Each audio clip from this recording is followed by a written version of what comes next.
أهلا بيكم في الحلقة رقم 10 من برنامج أسلوب في دقيقة، اللي بنجاوب فيها على الأسئلة اللي بتوصل لنا في كومنتس، بس ما نوعدكوش إنها هتكون دقيقة بالظبط. سؤال وصل لنا بيقول: إزاي أقدر أستغل وقت الأجازة واستفاد من وقتي فيها؟ وقت الأجازة هو الفرصة اللي بنستناها كلنا علشان نرتاح ونشحن نفسنا استعدادا لتكملة المسيرة الدراسية تاني. فعلا لازم نرتاح، بس لازم برضو وقتنا ما يضيعش هباء. نرتاح بس نرتاح بذكاء، نستمتع بالأجازة وفي نفس الوقت نستفاد من الفترة دي بإننا نعمل فيها حاجة مفيدة وممتعة في نفس الوقت. يلا نقضي أجازة سعيدة ب3 اقتراحات. 1. جرب تجربة جديدة عمرك ما جربتها قبل كده في حياتك وكان نفسك من زمان انك تجربها. ممكن تجرب هواية جديدة عليك تكتشف فيها نفسك، زي انك تكتب كتاب او تتعلمي الرسم او الخياطة، او تجرب حتى تلعب رياضة جديدة عمرك ما لعبتها قبل كده بس دايما كنت بتتمنى انك تكون بتعرف تلعبها وبتعجب قوي بالرياضيين اللي بيمارسوا الرياضة دي. 2. اشترك في العمل التطوعي. يا ريت لو تخوض التجربة دي ويكون ليك دور فيها. في جمعيات خيرية كتير جدا بتحتاج شباب يتطوع في الأنشطة المختلفة اللي بيقدموها للناس.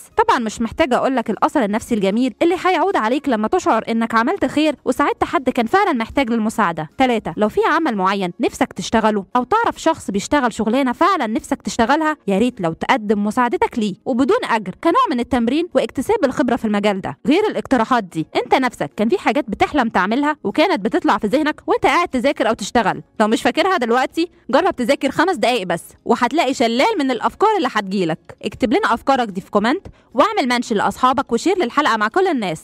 كمان اعمل سبسكرايب لقناة أسلوب على اليوتيوب وساعدنا ان احنا ننشر رسالة أسلوب لكل الناس.